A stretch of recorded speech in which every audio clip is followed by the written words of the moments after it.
Muito bem-vindos ao Memórias da União, que hoje tem o prazer de receber Silvio Osias Lins de Albuquerque, meu amigo, colega de inúmeras jornadas, eu acho que a gente nem se lembra quantas, aqui mesmo na União e em outros veículos de João Pessoa, da Paraíba, evidentemente, né?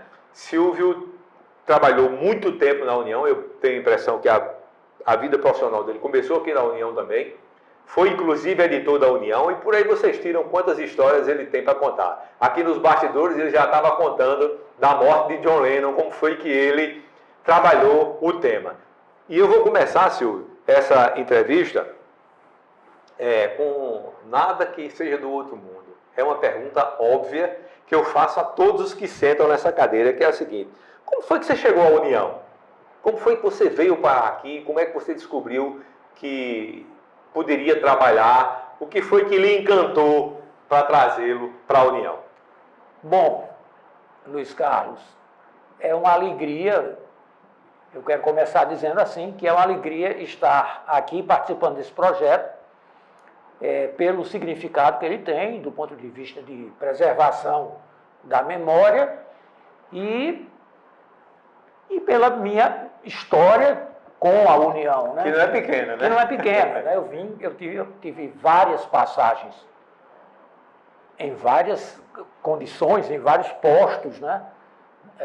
Pela redação da União. Então, para mim, é uma alegria estar aqui. Mas como foi que começou? Pois é. Veio parar aqui como? Eu queria ser crítico de cinema. Eu botei isso na cabeça quando eu tinha 10 anos. O marco disso para mim é quando eu vi 2001, Odisseia no Espaço. Claro que eu não entendi nada, porque até hoje, aos 65, eu ainda tenho algumas dúvidas sobre o filme. Que é uma beleza. Genial, mas é um filme enigmático, né? Mas aquilo parece que acendeu uma luz dentro de mim, né? E eu comecei a me interessar por crítica de cinema. E eu achei que devia ser crítico de cinema.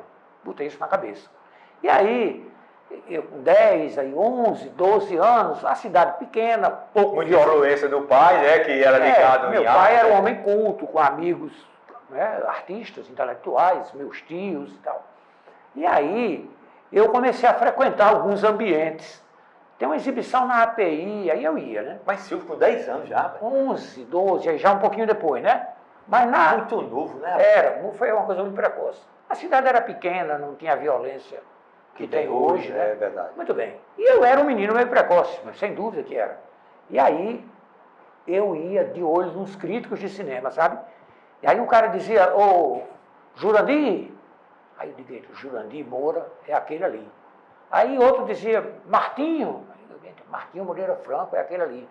Aí, Linduarte. Linduarte. Aí alguém disse, Barretinho. Aí Barretinho, Antônio Barreto Neto, era o meu guru. Dispensa apresentações. Era o meu guru, era o melhor crítico de cinema da Paraíba naquele momento, e é o maior crítico de cinema que a Paraíba teve em qualquer momento. E um texto sublime, né? Impressionante. Bom, e eu passei a ficar de olho em Barreto. Eu via Barreto no cinema, eu tinha uma vontade de conversar com ele. Aí eu já com 13 anos, né, comecei a escrever textos e publicar no jornal Mural do Colégio Estadual de Jaguaribe. E aí, numa dessas tardes de cinema, eu vi Barreto sair e segui Barreto. Ele saiu do Municipal, ali pela Praça Rio Branco, entrou na Duque de Caxias, na livraria de Bartolomeu. Sei onde era. Bem pertinho da... frente à DESG, alguma coisa. Por ali, exatamente. Eu entrei, aí ele disse, você é Barreto, né? Claro que era, né? Aí ele sou. Aí eu me apresentei, disse que era estudante, que tinha interesse por crítica de cinema, que escrevia uns textos, mas que tinha dificuldade com leitura, porque, enfim, a cidade não tinha grandes livrarias e tal. Aí ele disse, olha, eu sou chefe de redação da Secretaria de Divulgação e Turismo. Você sabe onde era? Eu sei. Era ali onde hoje é um anexo da Assembleia, né? Aí ele disse, passe lá amanhã às 10 horas da manhã. Tá bom. Eu fui para casa numa ansiedade. Que doido que amanhã chegasse. O que é que vai acontecer, né? Cheguei lá, Barreto veio com um saco plástico, cheio de livros. Eu disse, leve. Isso aqui é para você. Aí era a técnica de montagem, né? Como fazer um roteiro, a arte da fotografia. Enfim. Tudo técnico. O cinema russo e tal, os clássicos do western. Então, levei para casa. Aí disse, e fica aparecendo aqui. Aí eu ia, conversava com ele e tal. Aí ele disse, quero ver seus textos. Eu fiquei inibido e tal, mas acabei levando um texto para ele. Aí ele disse, vamos ali comigo. Aí pegou a Rural da União? Da Secretaria. Da Secretaria, certo. E me levou no Correio da Paraíba, que era lá na Barão do Triunfo. Lá embaixo, certo. Pertinho da Agência Central do Paraibano, né? Ali perto da Capitania dos Portos. Né? É praticamente vizinho. O editor era Jurandir Moura, que era crítico de cinema. Também. Cabeludo, míope, né? Grande figura. Né? Aí disse, conheço você, você esteve lá em casa, Jurandir, para entrevistar meu pai, negócio de astronomia. Resultado, Barreto me entregou a Jurandir e eu passei a escrever no jornal. Aí no Correio? No Correio, com 15 anos. Rapaz, eu pensei que já tinha sido aqui. Não. Aí quando foi em março de 75, houve a troca de governo, Hernani Sátiro saiu e entrou Ivan Bichara. E Barreto veio ser diretor técnico. Zé Souto era presidente, e Murilo Sena, o diretor de eu acho que naquela época chamava diretor-presidente, não era superintendente, não. Pronto. E aí Barreto veio ser diretor técnico. Porque na época a União era a União Companhia Editora, né? Era uma empresa de economia mista. Resultado, Barreto me chamou para cá. Então foi meu primeiro vínculo profissional. Eu vim para cá. E aí ele me ensinou a ser uma espécie de editor de agenda. Eu editava televisão, cinema, tal, os filmes do dia, teatro, né? A programação. Vernissagens, exposições. Eu editava uma página com esse perfil e, ao mesmo tempo, de acordo com o meu ritmo e tal, eu escrevia. Passava um filme, eu comentava. Ia ter um grande lançamento. Mas tu é atrevido, né, rapaz? Porque escrever sobre cinema, onde Barreto Neto estava... E por que eu digo isso assim? Porque, repare, eu escrevo às terças-feiras na União. E comecei a escrever quando Otávio Citônio Pinto, que você conheceu, morreu. Exatamente. Aí Citônio escrevia 2 dias, terças e domingos. Aí eu comecei a escrever no domingo. Eu sei que tinha um dia que coincidiu de Gonzaga também escrever. Aí um colega aqui da União disse, mas Lula, rapaz, tu tem uns textos tão meio relatoriais, meio assim incisivos, tu não experimenta a crônica, não. Eu digo, rapaz, eu posso até experimentar, mas eu tenho vergonha que Gonzaga escreva aqui bem pertinho. Aí você, né, atrevido, escrevendo sobre cinema com Barreto de lado. Hoje eu nem olho esses textos, não quero nem ver, porque deviam ser assim, completamente de um menino, né? Ingênuo, inocente e tal. Mas eu me lembro que houve situações assim, por exemplo, quando passou Loucura de Verão, American Graffiti, que é o segundo filme de George Lucas, né? Antes de Star Wars, a gente dividiu, a gente combinou, ele foi ver, Barreto, e eu fui ver, e a gente fez os 2 artigos, o dele e o meu, na mesma página, no mesmo espaço, eram 2 visões diferentes. Bom, e aí foi assim, Barreto me trouxe, eu passei um tempo, mas aí eu fui fazer ensino médio, tinha um vestibular, eu queria fazer jornalismo, né, comunicação social, né, e eu disse a ele que não ia ficar, eu deixei. E quando eu cheguei na universidade em 79, eu reencontrei Aguinaldo Almeida, porque Aguinaldo já era o editor. O editor aqui quando começou. Barreto era diretor. Foi seu primeiro editor, então? Foi meu primeiro editor. Quer dizer, fora Jurandir, né? Fora Jurandir, E eu reencontrei Aguinaldo como colega de turma. Ele acho que não concluiu, né? Ele largou. Mas ele começou o curso junto comigo. E aí ele disse, rapaz, vamos voltar para a União. E aí me trouxe de volta para a União para escrever sobre cinema. Aí era Buriti, o governador, né? Já tinha acabado o governo de Ivan Bichara, era Buriti o governador, o diretor-presidente era um grande Natanael Alves, Dispensa né? apresentações. Jornalista absolutamente extraordinário, um cronista de altíssimo nível. Cara que percebia o dia a dia como ninguém. Inacreditável. O velho Natan, né? Que tinha sido colega de escola do meu pai. Assinou a minha carteira. Minha primeira assinatura foi dele. Olha aí. Eu vou até olhar a minha para ver quem foi, mas não foi ele mais não. E aí, o diretor técnico, Barreto tinha ido para a Rádio Tabajara, ser superintendente da Rádio Tabajara, já no começo do governo Buriti. Aguinaldo foi mantido na editoria, e o diretor técnico era Gonzaga Rodrigues. Rapaz, tu só trabalhou com o mestre, né? Outro gigante absoluto, né? Até hoje aí, Até né? hoje, Nossa né? referência. Não só do jornalismo de um modo geral, como especificamente da crônica, né? Sim, um pensador, né? Gonzaga é um pensador, é um cara Então, que assim, vê as coisas diferentes. eu tenho, acho que eu tenho motivos para me orgulhar, né, dessa entrada, né, num momento, porque, olha, Aguinaldo, que era muito jovem ainda, mas já era um professor. Você entrou logo depois, você lembra a qualificação de Aguinaldo, o empenho dele, né, pela qualidade do que se fazia, e a aula permanente que era trabalhar com ele. E a capacidade de perceber as coisas, né? Coisa impressionante. Aí Gonzaga, diretor técnico, né? Natanael era mais distante, né? Porque era presidente e ele ficava aqui no distrito e a redação era no centro, né? Era na eu conheci Natan indo buscar o artigo dele na casa dele. Você se lembra disso? Lembro. Ele pegava o carro, o Alailton, que era o motorista, ia lá buscar. Ele terminava o texto, tirava assim, tá, vai revisar antes. Não, para quê? Ele era... Agora era um homem angustiado, né? Teve uma saúde muito comprometida, muito cedo, morreu novo, né? Morreu com menos de 50 anos, né? Acho que tinha uns 47, 48 anos. Mas eu me lembro de coisas assim que Natan me disse. Uma vez eu aqui conversando com ele, ele me tinha muita atenção porque meu pai tinha sido colega de escola dele e tinha sido contemporâneo de juventude de Gonzaga na Torre. E Natan olhou para mim e disse, mago, né? Né? Todo mundo era mago para ele. Mago, né? Mago. Sem o R, né? Mago. Preste atenção no texto das agências. Porque tinha aquelas máquinas que vomitavam. Os teletipos. Né? Vomitavam, literalmente. Notícias, né? E a gente arrancava e ia ticar as maiúsculas. Porque vinha tudo maiúsculo, né? Aí o que era maiúsculo a gente... E às vezes para acentuar, né? Por exemplo, era EH. EH, exatamente. Tirava o H e ticava... Mas ele disse, Mago, se você quiser aprender, sabe, o bom texto, o melhor texto jornalístico, não estou falando dessas coisas que você escreve de cinema, não, porque aí tem um negócio meio literário no meio e tal, mas se você quiser aprender, leia as notícias das agências. Que a gente, eu acho que recebia a AP, a JB como Noticiário Nacional, e a UPI. UPI, exatamente. Era num quartinho, né? Eu lembro, Luiz Carlos, Armando Formiga, que era um garoto, filho do doutor Tiago Formiga, psiquiatra, grande amigo de Gonzaga.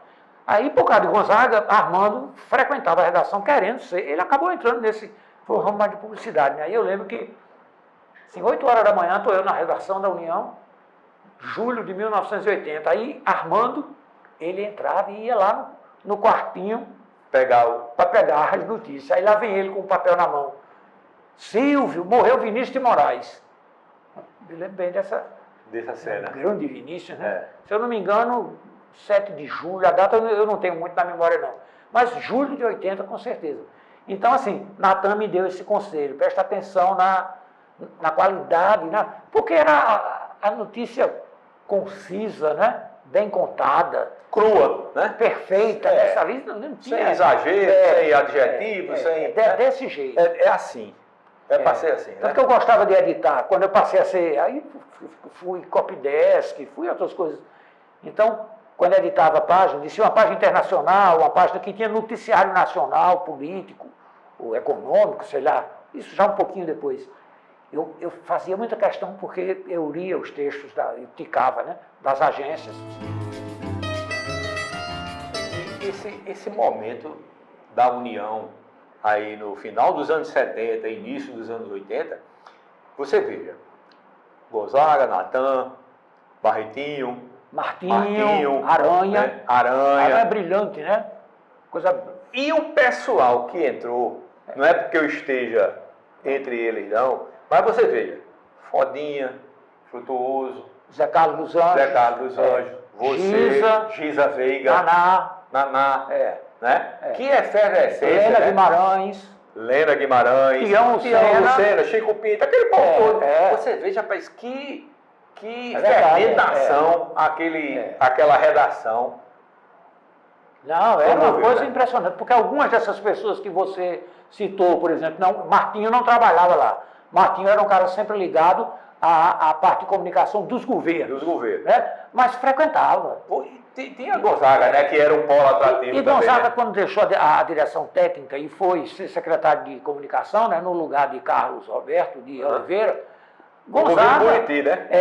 Gonzaga, todo final de tarde, chegava na redação. Exatamente. Então chegava, sentava ali, e aí, neguinho, tu já lesse o Memorial de Aires, de Machado de Assis? Eu não li ainda, Gonzaga disse, não faço não. Eu aprendi a ser comunista com Graciliano, São Bernardo. Eu me lembro dessa conversa. Então, assim, essas histórias, que hoje eu me pergunto muito em que nível elas se dão atualmente nas redações, se é que elas existem, não sei. Porque o terremoto digital mudou tudo, né? Mas essas conversas, eu até hoje entendo como assim, uma parte fundamental, essencial da nossa formação. Rapaz, eu me lembro de Aguinaldo dizendo assim, olha, você tem que escrever da maneira mais simples, mais concisa.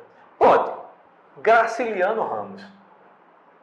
Leia Memória do Cárcere para você ver a abertura, o que é que ele diz em relação à gramática. Né? Que Graciliano era um adepto de cumprir a risca. Dizia que a censura começava ali, se o sujeito soubesse a gramática. E depois, olha, a única vez que Graciliano Ramos escreveu errado, ele botou na terceira pessoa. Foi Fabiano em Vidas Secas. Que era para ele não pronunciar, ele não ser o narrador, ele botou num outro personagem. Né? Então você veja, o cara dava uma aula de jornalismo, como era que você deveria escrever, e ainda citava o exemplo e dava para você as referências, se você quisesse conferir. Porque ali, Luiz Carlos, eu lembro assim, a gente ali fazia jornalismo, fazia o jornal do dia, né? Mas a gente conversava sobre Beatles, sobre Gil e Caetano, sobre Godard, O Homem na Lua, sobre Glauber, né? Eu estou dizendo assim, era diferente sobre demais. Sartre, sobre Marcuse. Então, era um cenário... daquele teólogo polonês, Vera Tcheco, que teve na redação, George Casales, o que Aguinaldo, numa entrevista daquelas que a gente fazia para o Jornal do Domingo, acho que você participou dessa entrevista também. Participei. Aí Aguinaldo disse, e o que é o pecado? Ele descrevendo sobre o pecado, ele disse, o pecado é a minha vida a qualquer custo, inclusive de sua morte. Mas eu nunca me esqueci disso, e olha que isso foi lá para 80, você agora deu uma deixa, né, que eu acho que inevitavelmente a gente ia falar, mas eu já vou aproveitar e entrar. O Jornal de Domingo. Pois é. A União, historicamente, tem limites pelo fato de ser o jornal do governo, né? E, naquele momento, Aguinaldo entendeu que a área de cultura, digamos, escapava, né, ultrapassava esses limites. Então ele inventou um negócio chamado Jornal de Domingo, que era um caderno de 8 páginas que nós todos fazíamos coletivamente, né? E que, Luiz Carlos, eu como você sabe, eu fiz a minha graduação e fui para o batente. Eu não pensei em ser professor, nem em fazer mestrado, doutorado, nada. Eu não pensei na vida acadêmica. Mas até hoje, quando eu me lembro do Jornal de Domingo, eu fico me perguntando, eu digo, será que não vai aparecer ninguém para fazer uma tese, ou uma dissertação, ou uma tese, porque é um momento, e durou anos, né? Um momento muito importante da produção de jornalismo cultural na imprensa da Paraíba. E tinha brechas políticas boas. De ideias, né? Eu me lembro, por exemplo, Tancredo Neves, que ainda não tinha sido eleito governador. Eu acho que ele estava no Senado, né? Ele se elegeu em 82. Não, presidente, né? Não, mas ele antes foi governador de Minas. Ele deixou o governo de Minas para ser candidato, mas eu digo, nesse momento que eu vou falar, ele ainda não tinha sido governador, não. Certo. Eu acho que ele era senador. Certo. E aí ele veio à Paraíba. E o Wellington Farias, o Fodinha, entrevistou Tancredo. E foi a capa do Jornal de Domingo. Viveremos dias de turbulência. Eu me lembro quando o Fodinha morreu, eu fiz um texto sobre ele, eu tinha na memória até o título da fala de Tancredo, que foi a manchete da página. Então, assim, a gente entrevistou ali, por exemplo, Gregório Bezerra. Né? Gregório Bezerra era um líder comunista. Bernardo Cabral, esse menos, assim, era mais... já era mais na abertura, era candidato a presidente da AB, mas eu sei, Gregório, esse George Casales, Zé Honório Rodrigues, né? Tem até aqui uma página dele que está aqui em cima. Tezuka Yamazaki. Tezuka. Vladimir Carvalho, eu lembro que eu entrevistei Vladimir, o Nordeste é minha nave-mãe. Eu até usei também essa frase quando Vladimir morreu na minha coluna, né, que eu montei no Jornal da Paraíba, online. Então, o jornal de domingo era impressionante. Agora, o que era interessante, Silvio, era que todo mundo era meio entusiasta daquele jornal. Né? A gente trabalhava com gosto do que a gente ia apresentar, porque só tinha grandes nomes. Né? Qualquer escorrego que a gente desse, Martinho pegava, começava com Martinho, terminava com Firmo Justino. Você lembra do juiz? Firmo. Pois é. Não era? Rapaz, sem falar, Aguinaldo, quando pegava os textos... Firmo chegava lá, de terno, gravata, com o texto dele. Uma visita feijão e a gasolina, né? Eu acho que foi o primeiro texto dele no Jornal do Mundo. Uma visita ilustre que a gente recebia, porque era uma figura histórica, inclusive, da União, Dr. Osias Gomes, que era um desembargador aposentado, teve papel central em 30, já velhinho, né? Chegava com um motorista de tarde para entregar o artigo dele. Exatamente. Dr. Osias Gomes. Então, assim, era um negócio impressionante. E sem falar, Silvio, nessa opção cultural que a União encontrou, né, um caminho que Zakharamichevski, Sérgio Mignoni, né? Aqueles... A gente foi entrevistar Karabichevski, eu e você, num quarto de hotel Tambaú, e ele tinha 2 passarinhos numa gaiola. Se bicando, né? Porque ele gostava de passarinho e tinha comprado no Mercado Central. Eu me lembro. E aí os passarinhos brigaram e ele ficou louco, né? Aí ele pediu ajuda a gente para comprar uma gaiola, você lembra? Para separar, me lembro. E nós saímos atrás de uma gaiola e achamos, né? Foi lá na feira da feirinha, né? Na feirinha, E assim, e não era uma gaiola que estava à venda. A dona lá do negócio vendeu a gaiola, a gente explicou, né? Foi. E aí voltamos, entregamos, era o maior maestro, assim, de maior dimensão pública brasileiro, na época, né? Era maestro da Orquestra Sinfônica. Foi maestro da Sinfônica de Praga também. E tinha um programa na Globo, né, que dava muita visibilidade, Concertos para a Juventude, né? Dava muita visibilidade a ele. É uma entrevista que eu lembro que a gente, engraçado que naquele dia, a gente chegou lá no quarto onde Karabichevski estava, e quem estava lá, aí os dois saíram, era o nosso querido Gerardo Parente, grande pianista. Jacques Klein, né? E Jacques Klein. Tu já pensaste. Que era um dos maiores pianistas do mundo. E àquela altura estava com câncer de pulmão. E eu lembro que ele tirou do bolso esses estojos de plástico cheios de comprimido. Tomou os comprimidos e saiu com o Gerardo. Ele morreu logo depois. E Gerardo, né, era aquela grande figura da música na Paraíba, que um grande pianista também, né? Sem dúvida. Eu me lembro dele numa situação, Silvio, ele dando aula para a gente sobre modulação, como é que você saía de um tom para outro, e como era que você tinha que fazer tecnicamente para não haver aquela pancada musical no ouvido, né? Aí ele disse, olha, aí sentou ao piano e tocou um prelúdio de Beethoven. Aí quando terminou, ele se ajoelhou, fez o sinal do Pai, do Filho e do Espírito Santo e agradeceu a Deus pela existência de Beethoven, porque o negócio daquele não é qualquer um que faz. Você vê, não tem nada a ver com a união, não, mas a gente acaba... Mas a gente conheceu por conta disso. Mas outra coisa, meu pai era ateu, né? E meu pai nunca me disse não, mas disse a um primo meu, e esse meu primo me disse no dia que meu pai morreu, que ele às vezes era ateu, mas ficava, será, né? Será que Deus não existe? Tinha lá as dúvidas dele, agnóstico. Aí ele disse a esse meu primo que quando ouvia Beethoven, ele dizia, é um negócio tão extraordinário, será que não é pelo menos uma indicação de que Deus existe? Eu costumo dizer, não sei de quem foi onde foi que eu li isso, alguma coisa, disse que esse povo só pode ser abduzido. Sai daqui, vai para algum lugar. Acho que foi depois de contatos imediatos de 3º grau. Faz um contato aí, depois volta com um negócio, porque não é possível. Você vinha contando aí, voltando aqui à União, que começou na área de cinema e depois foi aí estendendo o tipo de trabalho dentro da redação, e chegou a Copdesk, a redator, mas você também trabalhou como editor de Segundo Caderno, como editor da página de, você falou, de resenhas, né? Eu fui editor de Segundo Caderno logo no começo, logo depois dessa... Quer dizer, quando eu voltei pelas mãos de Aguinaldo, né? Quando eu fui para a universidade, e Aguinaldo me trouxe de volta. Eu logo assumi a editoria do Segundo Caderno. Eu não me lembro quem era o editor, mas houve uma troca, e eu assumi por um tempo. Isso aí, 80, mais ou menos, 81. 80 foi quando eu entrei. Eu me lembro quando você entrou, eu lembro. A gente se conhecia de Jaguaribe, você ia lá em casa e tal. Pois é.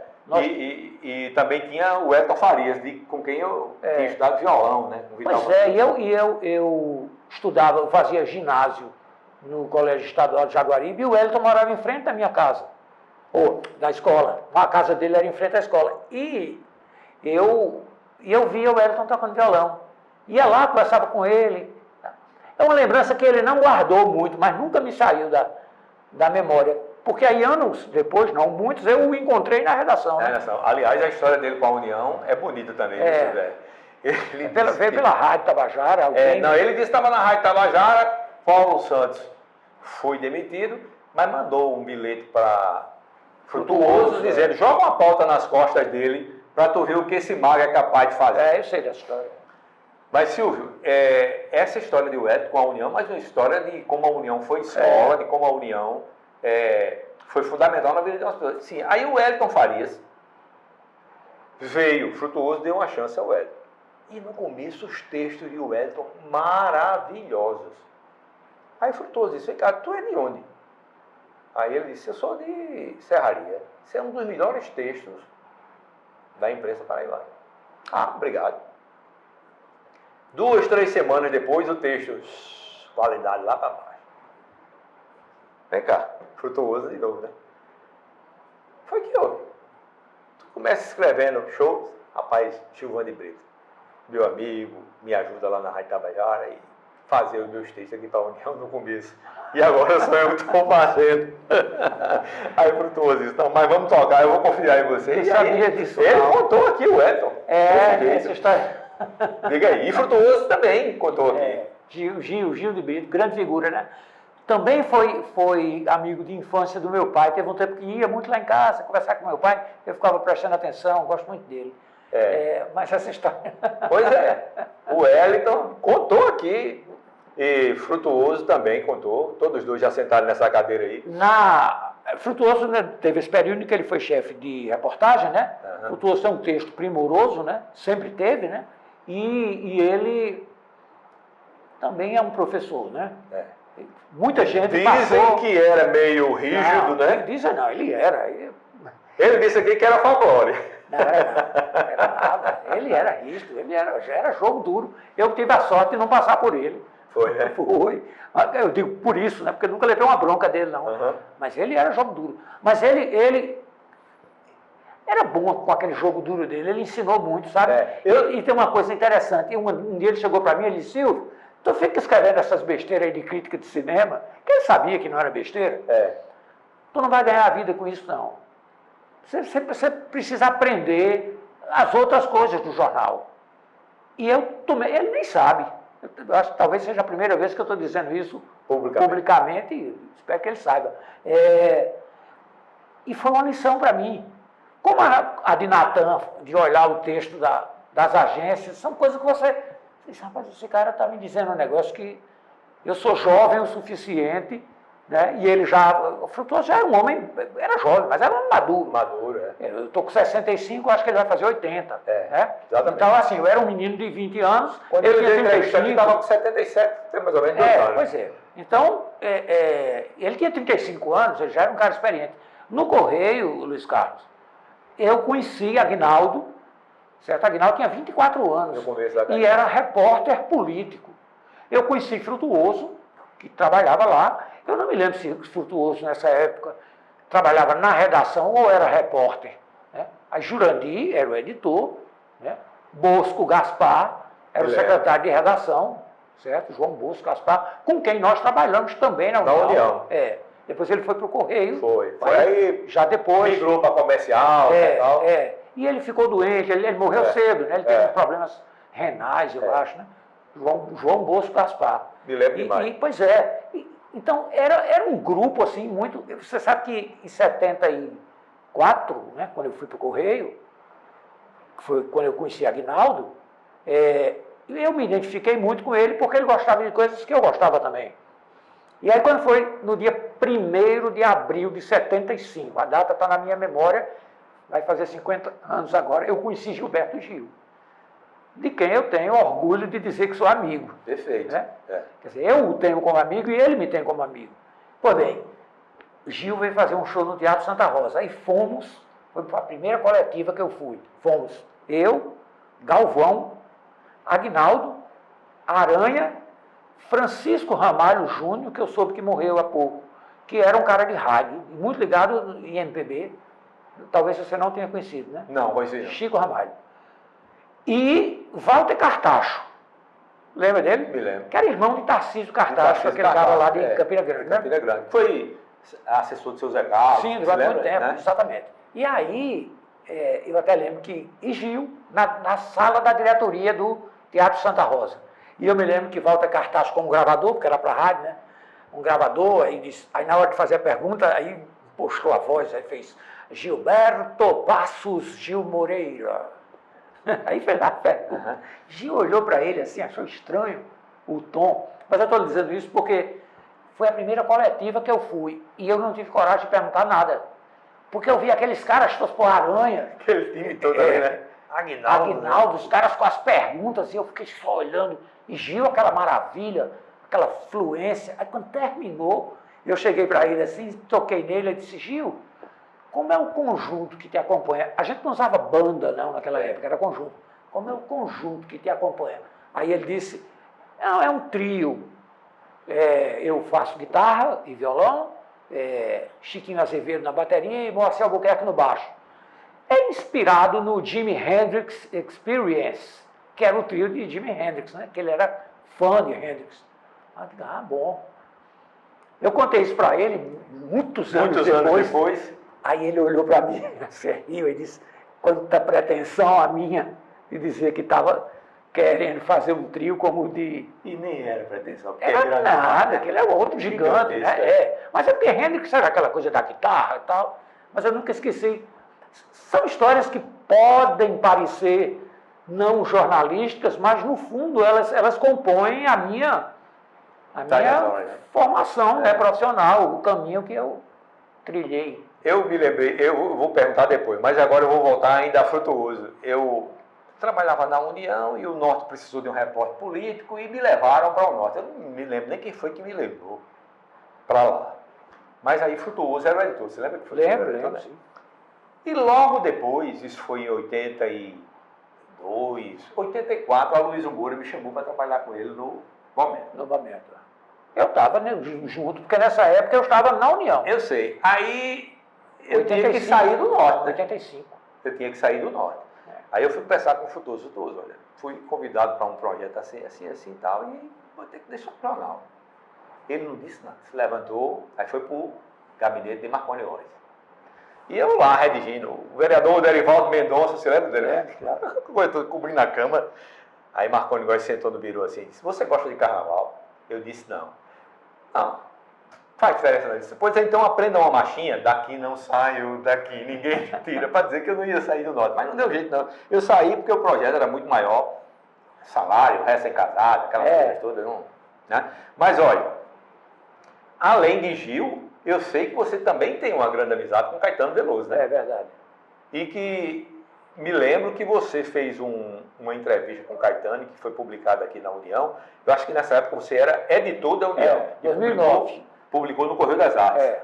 E essa entrevista acabou agora há pouco fazendo parte de um livro que Caetano lançou. É verdade. Conta aí essa história porque tem tudo a ver com a União, né? Essa é uma das histórias assim que, se eu tenho coisas para me orgulhar do que eu fiz, essa é uma delas.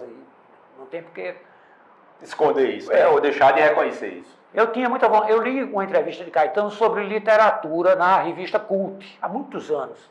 Eu gostei muito da entrevista, era só sobre literatura. Aí eu disse, puxa, podia entrevistar Caetano só sobre cinema. E aí propus a ele. Ele disse, sim, vamos fazer. Mas não fazia nunca, né? E viajava, aí voltava 2 anos depois, e, enfim. Um ícone que... Aí, não sei quantos anos depois, ele veio fazer um show aqui e a gente foi comer uma pizza. Lá, a pizza do Paulista, lá lá em Manaíra. Lá em Manaíra. O Paulista, quando viu, disse, Caetano Veloso? Ficou besta, né? E ele ficou lá e nós passamos horas da pizzaria conversando sobre cinema. E aí eu disse, Caetano, isso é um ensaio da nossa entrevista, né? Ele disse, vamos fazer? Eu disse, vamos. Aí disse, me mande por e-mail. Aí eu mandei as perguntas e eu estava desempregado.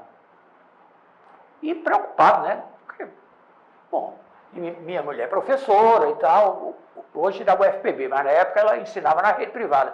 Assim, a gente não estava sem o dinheiro da feira, não. Mas era importante que eu tivesse minha renda. Claro. E era importante que eu trabalhasse, né? E aí, eu estava desempregado e um dia eu recebo um telefonema de Nelson Coelho. Foi presidente aqui da que era superintendente, né? No governo Maranhão, nesse último governo Maranhão, 2009, 2010. E aí Nelson disse, você quer ser editor da União? Eu disse, mas o editor é João Evangelista, né? Aí disse, mas houve aqui uma coisa tal, ele saiu. Você quer ser? Eu digo, quero. Aí vim. Tranquilo, assumi a editoria.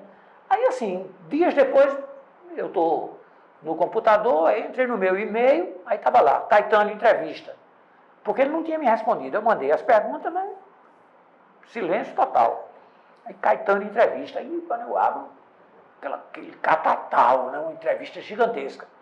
Aí eu disse, bom, vou botar no Correio das Artes. Aí botei, deu 10 páginas do Correio das Artes. É a única, até hoje, a única grande entrevista de Caetano Veloso exclusivamente sobre cinema. Certo? O que aconteceu? Geneton Moraes, porque aí os Caetano, cinema e tal, eu tratei a coisa, né, de forma grandiosa. Geneton Moraes pensou, jornalisticamente, pensou um detalhezinho na entrevista, botou no blog dele e a coisa estourou. Virou meme. O que foi? Se tivesse meme naquela época, o que foi? Caetano, na entrevista, faz críticas duríssimas a Woody Allen, certo? Mas eu deixei no corpo da entrevista, né? Aí Geneton disse, Caetano, em entrevista na Paraíba, disse que o Woody Allen é um careta, não sei o que e tal. Caramba. Aí nisso toca o telefone, Geneton, o que era, meu amigo? É um colega nosso da Globo, né? Na época. E eu conheci Geneton através de João Muniz de Brito, do Recife, né? Perfeito. Aí, Geneton Silvio, tu lesse meu blog? Eu li. Ele disse, não, desculpa eu não ter lhe pedido autorização, eu devia ter ligado antes. Eu disse, não, Geneton, está tudo em ordem. Aí, beleza. Aí, uns 3 ou 4 dias depois, Nelson Coelho disse, vamos ligar para Sebastião Neri, grande figura, né, do jornalismo, do folclore, né? O folclore do político nacional, da política nacional. E Neri era colunista da União. E eu tinha assumido a União há poucos dias, eu não tinha falado com ele ainda. E a Luiz, Nelson Coelho disse, vamos ligar para Neri. Eu digo, vamos. Ligamos para Neri.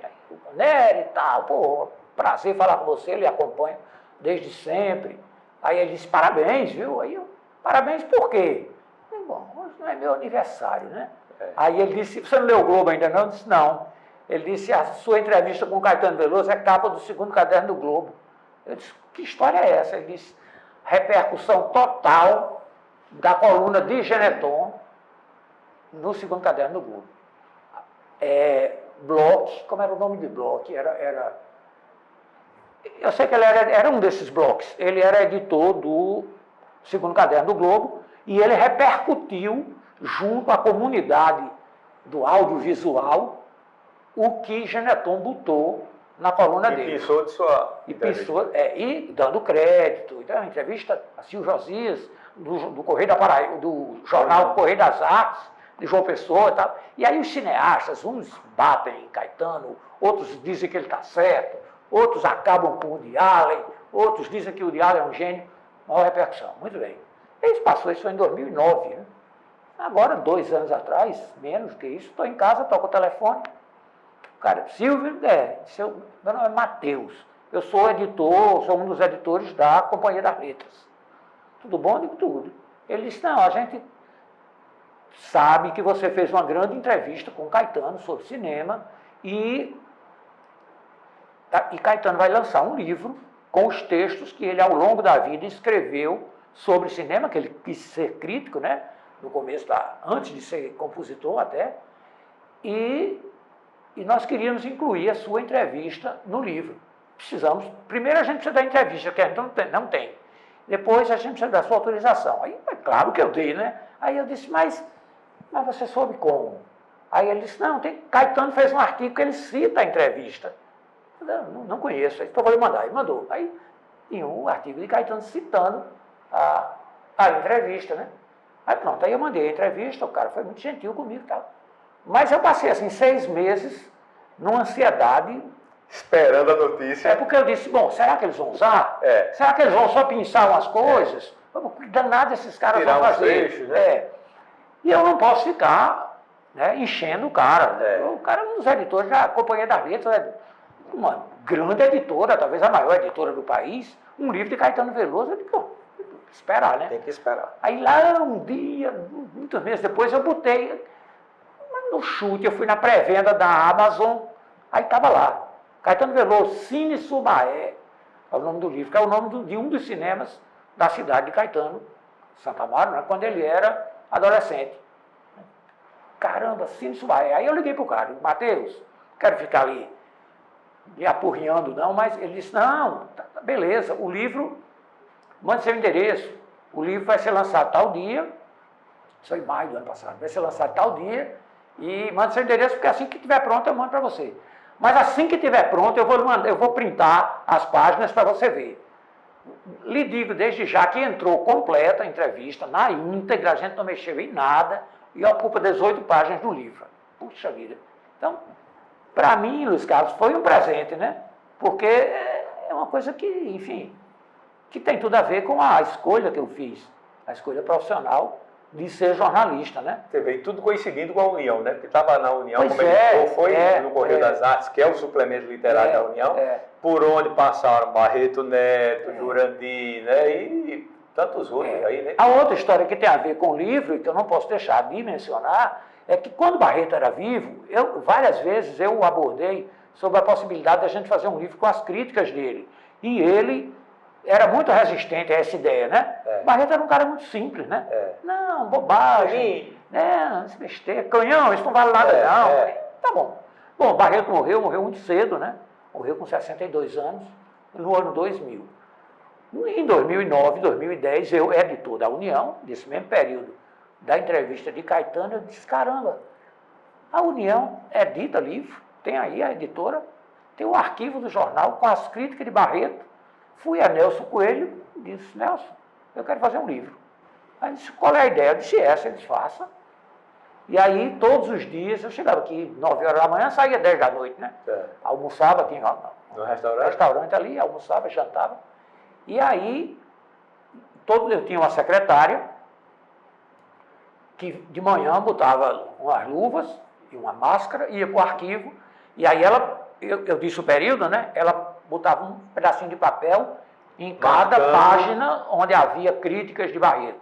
E aí, na hora do almoço, meio-dia, 2 horas, eu sentava no computador, e olhando, essa eu quero, essa eu não quero, essa eu quero, essa eu não quero. E aí eu fiz o livro que se chama Cinema por Escrito, que reúne quase 70 textos de Barreto. Nós lançamos o livro em 2010, ainda no tempo em que Nelson Coelho era o superintendente, e, por sugestão minha, rapidamente acatada, nós relançamos em 2022, eu acho, 23 ou 22, as 2 vezes na Fundação Casa de Zé Américo. Eu conversei com o Naná Garcês e com o William Costa, e eles acharam.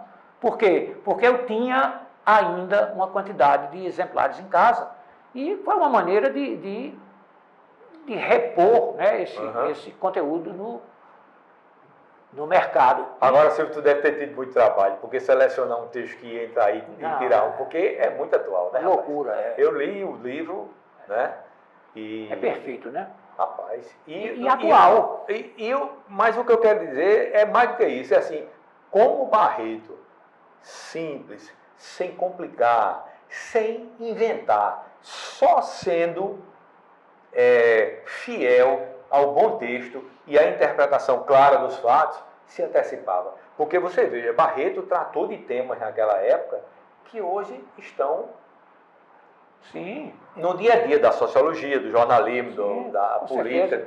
No relançamento, o filho dele, Antônio, que é Antônio Sérgio, né? Ele gosta de ser chamado de Antônio, que é advogado, né? Antônio, a gente ficou na mesa, eu, ele, Fernando Moura, e Naná, e Zezita Matos, eu acho. E Antônio fez uma análise breve, assim, justamente disso, das coisas que Barreto enxergou em filme tal, e ele ia citando, e que hoje estão aí na pauta, na ordem do dia. E que ele enxergava aquilo como, ao mesmo tempo, em que ele tinha um texto muito simples e muito direto, mas era um texto muito profundo, né? Também ele conciliava.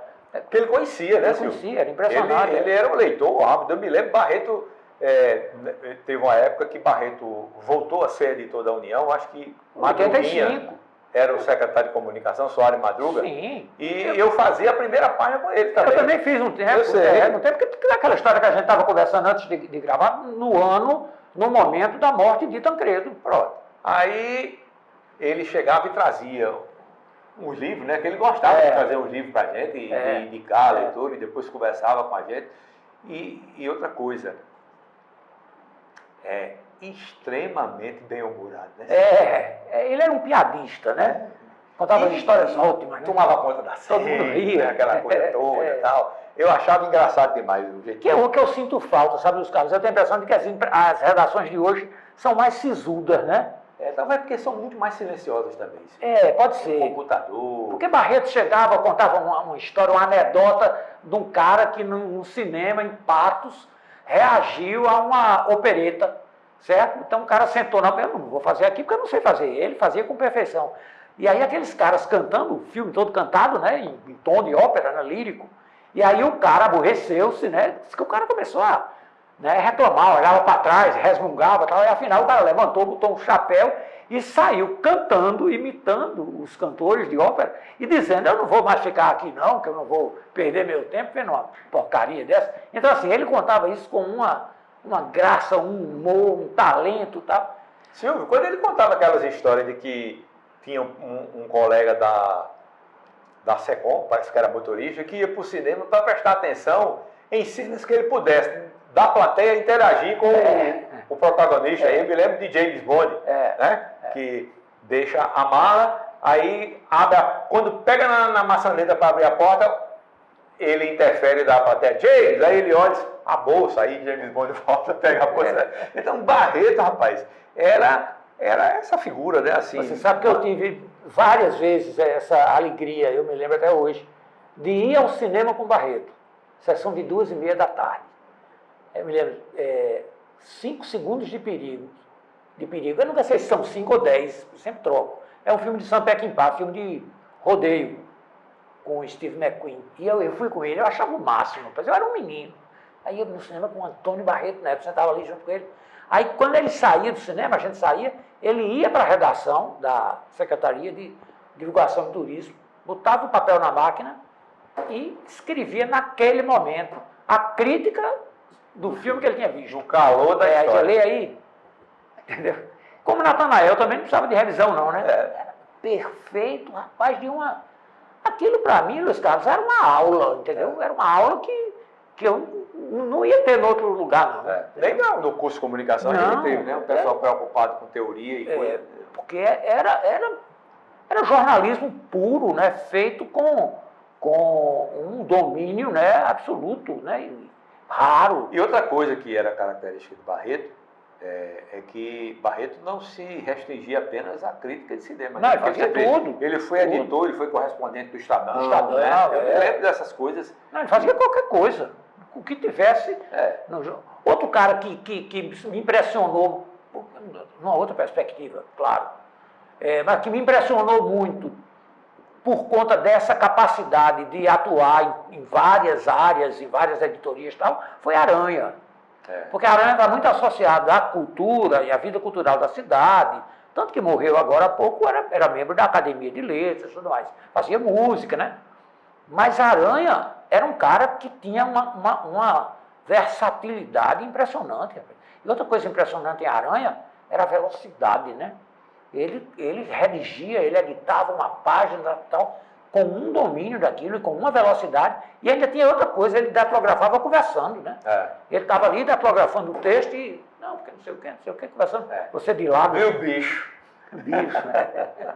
Eu conheci Aranha aos 10 anos, sabia? Ele fez um programa sobre a morte de Paul McCartney, que foi uma história inventada, né? Na época, né? E ele botou uma gravação dos Beatles de trás para frente na Rádio Correio e ficou muito mal feito, porque ele fez no dedo. A rotação ficou... Aí meu pai disse, que porcaria, eu vou fazer bem feito. Aí fez bem feito e levou uma fita cassete para Aranha. E eu fui junto. Eu tinha 10 anos. Foi no dia da morte de Costa e Silva. Eita! É outra coisa, eu estou lembrando aqui por isso, porque eu acho que também é um marco na construção do meu desejo de ser jornalista. Porque aí eu entrei na rádio, vi a discoteca, vi o programa, fiquei junto do, chamava o controlista, né? Controlista. Fiquei junto do controlista, enquanto do outro lado, na bancada, com o vidro, estava Anco Márcio, Aranha, Chico Ramalho Júnior, fazendo um programa chamado Diário Íntimo da Cidade. E nesse programa tocou a música dos Beatles, de trás para frente, que meu pai gravou direito, né? E Aranha não. Foi aí que eu conheci a Aranha. Foi meu colega, né, de redação. Olha só, eu pergunto também sempre aos colegas que sentam aqui, que avaliação eles fazem desse projeto que está dando certo há 132 anos, né, que é a União. É claro que passou por crises financeiras, crises, dificuldades de toda sorte, dificuldades políticas, mas a União também foi protagonista da história, né?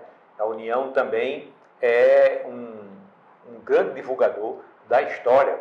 Você quer saber do homem na Lua, está na União. Se você quer saber da morte de uma pessoa, está na União. Se você quer saber da ditadura, está na União. Se você quer saber da redemocratização, está na União. O Zé Américo está na União. O Zé Lins está na União. Augusto dos Anjos está na União. Então, eu sempre pergunto que avaliação dá para se fazer desse patrimônio, né? dessa peça viva da história, da cultura, da política, da sociedade. Você falou desses fatos todos, né? Eu cheguei aqui, a primeira coisa que eu fui vendo esse painel, aí tem ali a página da morte de John Lennon, né? Lennon. Aí eu disse, eu que fiz. Foi, exatamente. É o necrológico, tá ali, né? Uma foto dele com um capacete militar bonita, sabe? Olha, essa foto era um recorte de um jornal qualquer, que eu não me lembro qual era, e eu achei bonita a foto e recortei e fiquei com ela em casa. Aí, no dia da morte dele, eu fui fazer o necrológico e eu levei a foto para ilustrar, para ser a foto principal da página. Olha, Luiz Carlos, eu acho que a União, com essa longa história, né, e com grandes dificuldades, como você menciona aí, inclusive pelo fato de ser um jornal oficial, né, isso traz limitações, sobretudo no campo da política, maiores ou menores, dependendo do contexto histórico, dependendo, às vezes, do próprio perfil de quem está no poder, né? Você lembra, né, que era uma época em que a gente estava na União, e eu cheguei, você chegou logo depois, você lembra que Buriti, no primeiro governo dele, mesmo sendo um governador não eleito, né, e biônico, portanto, né, foi o último, né, biônico. Foi eleito pela Assembleia. Né? Depois veio o Wilson Braga, que foi eleito já pelo povo, né? Mas você vê que Buriti tinha um olhar arejado, né? Você lembra da frase dele? Não conheço democracia sem imprensa livre. Sem imprensa livre, né? Então, naquele momento, você podia ter um noticiário político um pouco mais arejado, tá? Claro, respeitando sempre os limites. Os limites. Então, a União tem em sua história esse traço do qual ela não vai se desfazer nunca, né? Orlando no lugar de Ernesto, né? Ali grande barriga, né? Que custou várias cabeças. Do secretário Aldo Dantas. No Aldo Dantas, né? Até o editor, que era Marcos Altamirano, né? Sei lá, o Marconi Altamirano. Marconi Altamirano, Crispim era o presidente, né? Caiu todo mundo. Caiu todo mundo. É bom dizer. Só não caiu a Aranha. A Aranha não caiu, né? Eu não me lembro o que é que a Aranha... Mas a Aranha parece que ocupava um cargo na redação que não era um cargo de decisão editorial, entendeu? Tipo assim, ele era chefe de reportagem. Não tinha a ver com o descimento, com o planejamento e com a edição propriamente. É bom dizer, né, para as pessoas entenderem, foi o momento em que ficou decidido que o presidente da República, o próximo general presidente, no lugar de Médici, seria Ernesto Geisel, e Ernesto Geisel tinha um irmão igualmente general, que era Orlando Geisel, e a União deu na manchete que o próximo presidente era Orlando. E Orlando era o ministro do Exército de Costa Silva, né? Exatamente. E não Ernesto Geisel, e isso foi talvez a maior barriga da história da União. Mas voltando à sua pergunta, eu entendo que o grande papel da União, talvez o papel mais importante que a União sempre, não sei se sempre no início, fica difícil dizer, mas há muito tempo e há muitas décadas vem desempenhando esse papel formador, né? Formador de profissionais de escola, né? De grandes profissionais. Essa história que é um clichê até, é um lugar comum. A União é uma escola? Mas um cara como o Zé Américo disse isso, foi minha primeira universidade. Então, não adianta, né? Seu Josias e Luiz Carlos vão discutir aqui. Ponto. Né? E é interessante, Luiz Carlos, que eu passei várias vezes por aqui, passei quando Barreto veio, em 75, passei quando Aguinaldo me puxou de volta, em 79, fiquei, eu acho que até 82, voltei em 85, que aí tive como editores Arlindo Almeida, irmão de Aguinaldo, Barreto, na época da morte de Tancredo, e em seguida Aguinaldo, que voltou. Né? E daí é que eu fui para a TV Cabo Branco, porque a Luísio Moura, que era o presidente da União, o superintendente. Levou a gente tudo para lá. Né? Porque o projeto de implantação da TV Cabo Branco estava sob o comando dele. Então, assim, estive em 75, estive em 79, estive em 85, voltei em 2009/2010 como editor, e em todos esses momentos, né, com governos diferentes, com contextos políticos diferentes, ainda na ditadura, depois da ditadura, já no Brasil democrático, né? Enfim, em vários momentos, como presidente de esquerda, como Lula, né? Que houve um momento em que era impensável que Lula viesse a ser presidente. É verdade. E foi, Dilma. Dilma era uma guerrilheira, né, Silvio? Guerrilheira, Então, em todos esses momentos, eu sempre encontrei na União esse traço, né, de veículo que tem, né, que cumpre esse papel de escola, esse papel formador.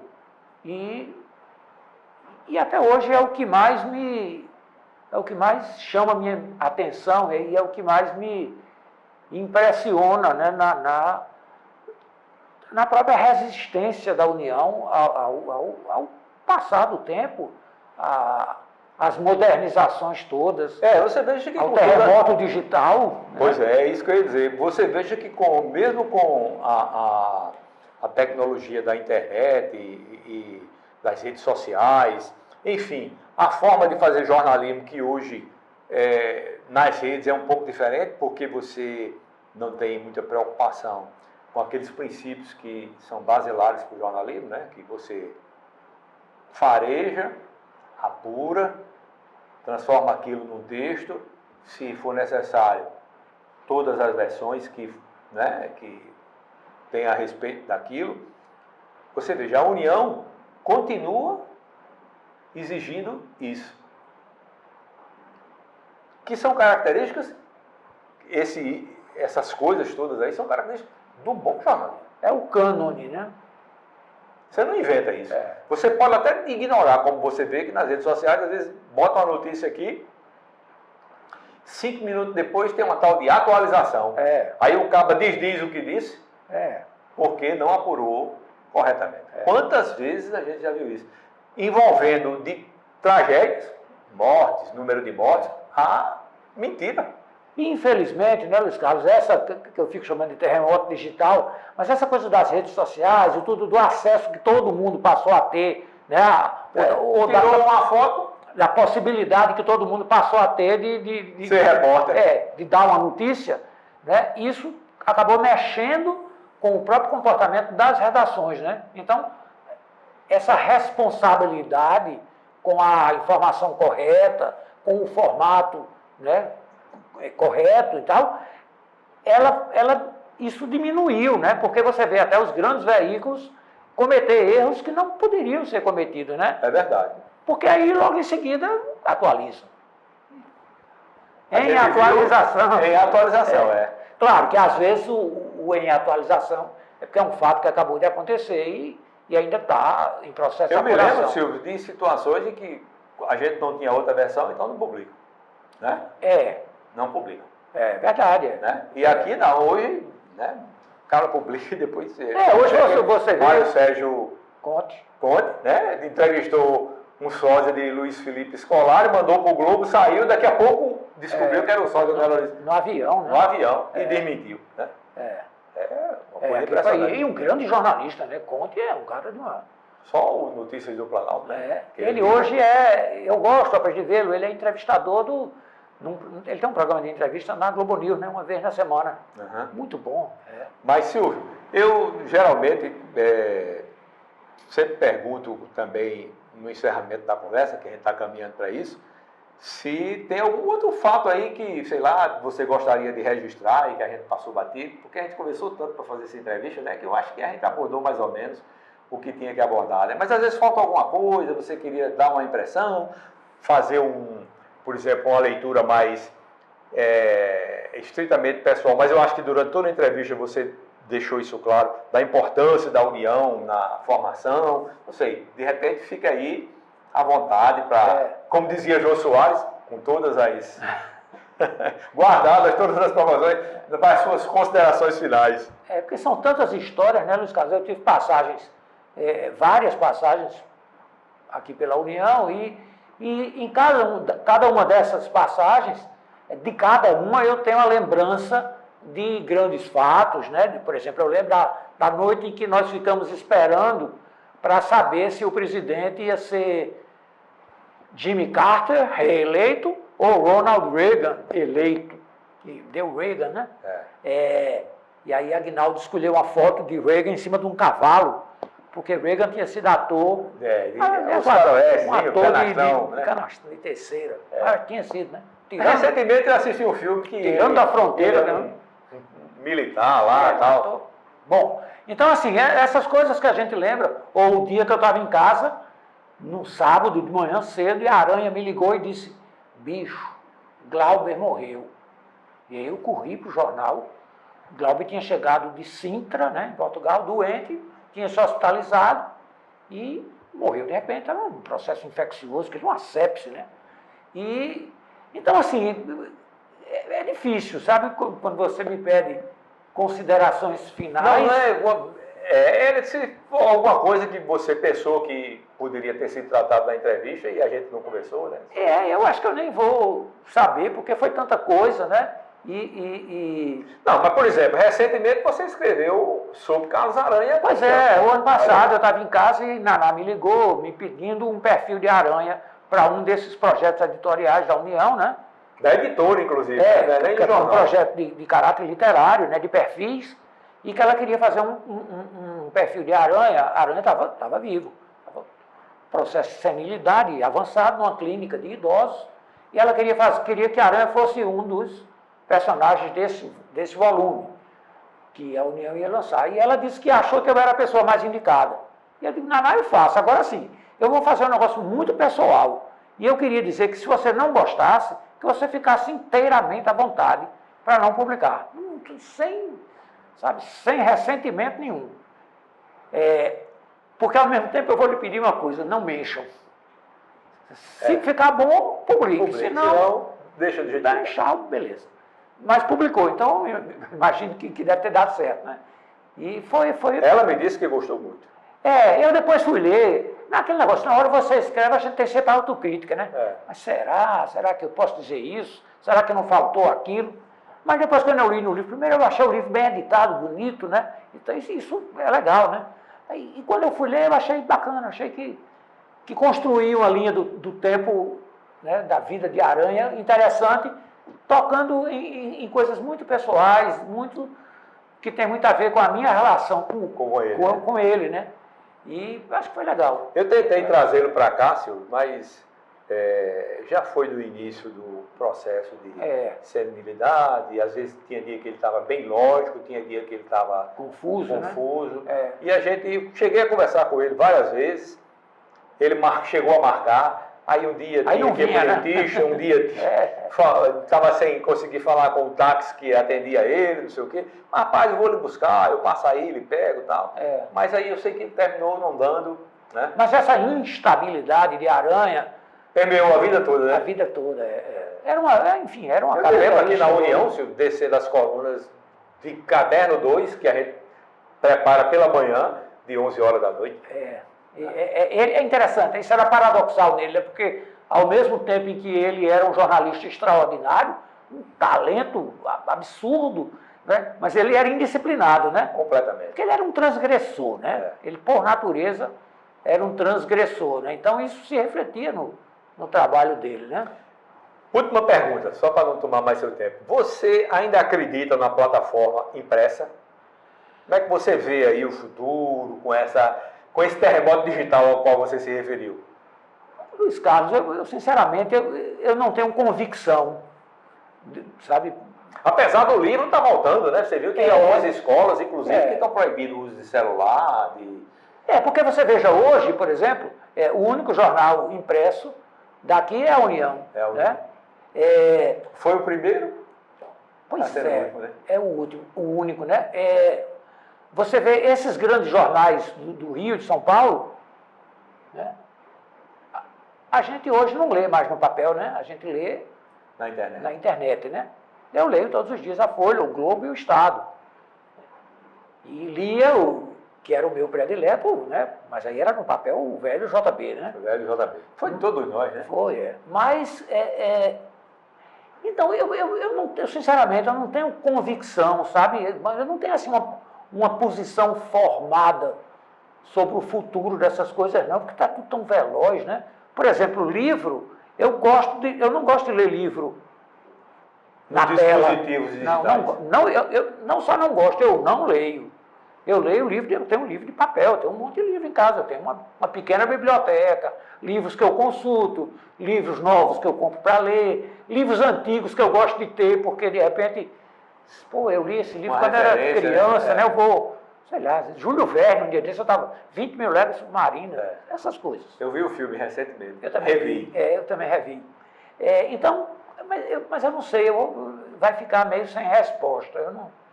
Eu não sei o que será do impresso. E é difícil prever mesmo, né? Porque a tal coisa, por exemplo, tem muita gente que argumenta que é o cheiro, que é pegar no papel, mas isso são coisas táteis, daqui a pouco você se acostuma com outra coisa, a gente se acostumou com tanta coisa.